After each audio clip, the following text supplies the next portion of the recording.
আমি শোয়া ছিলাম, বোম্বেরে উড়ে দিয়েছি, আমি ফালদা উঠতে দিয়েছি, আমি দেখে আমার কান কোন সব তপ্ত ঘুরে গেছে। আমি ডরে আর বাঁচি না, কথা কইতে না। এক ইউনিয়ন, দুই গ্রুপ, আর মাঝখানে ককটেলের ভয়ঙ্কর শব্দ। দিনভর বিস্ফোরণ, ধোঁয়া আর চিৎকার। কয়েক ঘন্টার সংঘর্ষে থমকে যায় পুরো এলাকা। জাজিরায় আধিপত্যের লড়াই মুহূর্তেই বদলে দেয় স্বাভাবিক দিন। রাজনৈতিক বিরোধ রূপ নেয় সহিংসতায়। শতাধিক ককটেলের বিস্ফোরণে ছড়িয়ে পড়ে আতঙ্ক। মানুষ হয়ে পড়ে ঘরবন্দি। তারপর আহত, গ্রেপ্তার আর মামলা।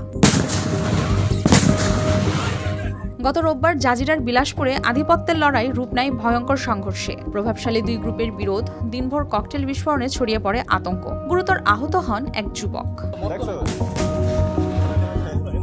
পুলিশ জানায়, সংঘর্ষের খবর পেয়ে দ্রুত অভিযান চালিয়ে পরিস্থিতি নিয়ন্ত্রণে আনা হয়। এ ঘটনায় মামলা হয়েছে প্রায় ২৭ জন সহ অজ্ঞাত অনেকের নামে। ককটেল উদ্ধার ও গ্রেপ্তার রয়েছে অব্যাহত। ওয়ালাইকুম আসসালাম, হিমেল বলছিলাম।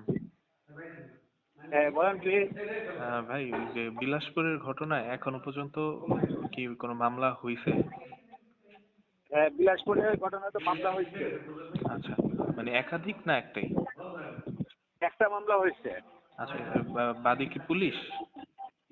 না, পুলিশ বাদে না, এটা যারা ভুক্তভোগী ভিকটিমের আত্মীয়বাদী হয়েছে। বুঝলাম না, একটু যদি আবার বলতেন। যে ভিকটিম যে আহত হয়েছে তার আত্মীয়বাদী হয়েছে।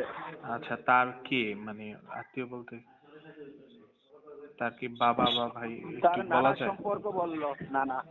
আচ্ছা আচ্ছা আচ্ছা, এতে কতজনের নাম উল্লেখ করে হচ্ছে একটু বলা যায়? আমি তো ঢাকাতে আছি, মেবি ২৭ জন। ২৭ জনের নাম উল্লেখ করে, আর অজ্ঞাত নাম ৪০-৪৫ জন এরকম। বিলাসপুরের কয়েকটি এলাকায় বিরাজ করছে থমথমে অবস্থা।